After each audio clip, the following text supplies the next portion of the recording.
Hey kids, you're watching Dunlop TV, or maybe you're not.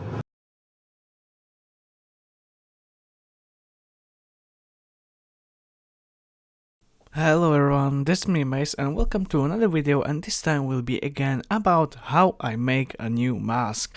This time will be again a member from Slipknot, and that is his guitarist Mick Thomson. As you can see, I start again melting plastic.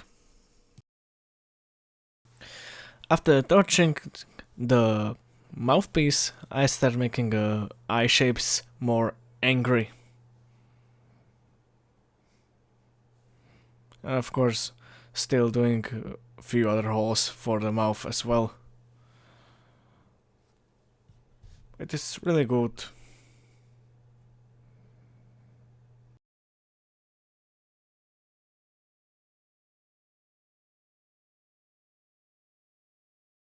After cutting all holes for eyes, for mouth, etc., I start spraying mask, of course, with a grey primer from a spray can to good opacity. As you can see, I sprayed outside because the smell is harmful. After the grey primer, I of course spray the mask with just black gloss primer for good coverage. And now to the final layer for the mask, and that is aluminium color from Revel. I use for spraying just my old airbrush Fengda BD100 with 0.3mm nozzle.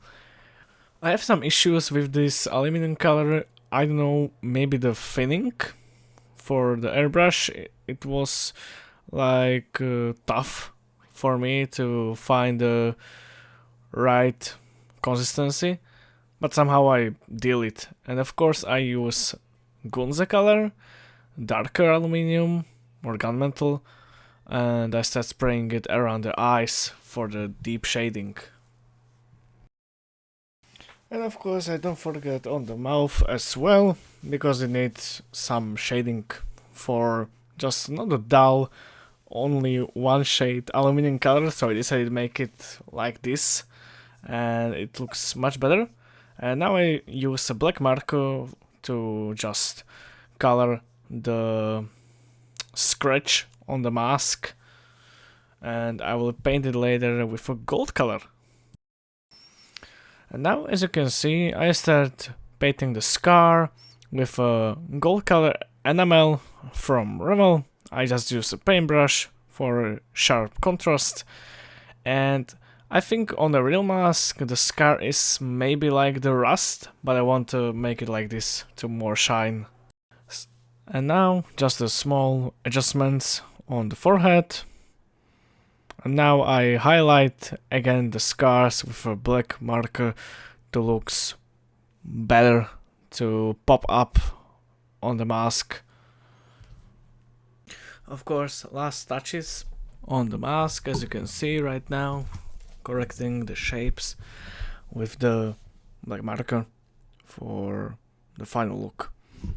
After that, I just use, like always, for shine effect, the gloss varnish. And finally, here you can see spraying the mask with a gloss varnish. And I hope you like the result. And here you can see a photo of the finished mask. Thank you and bye bye.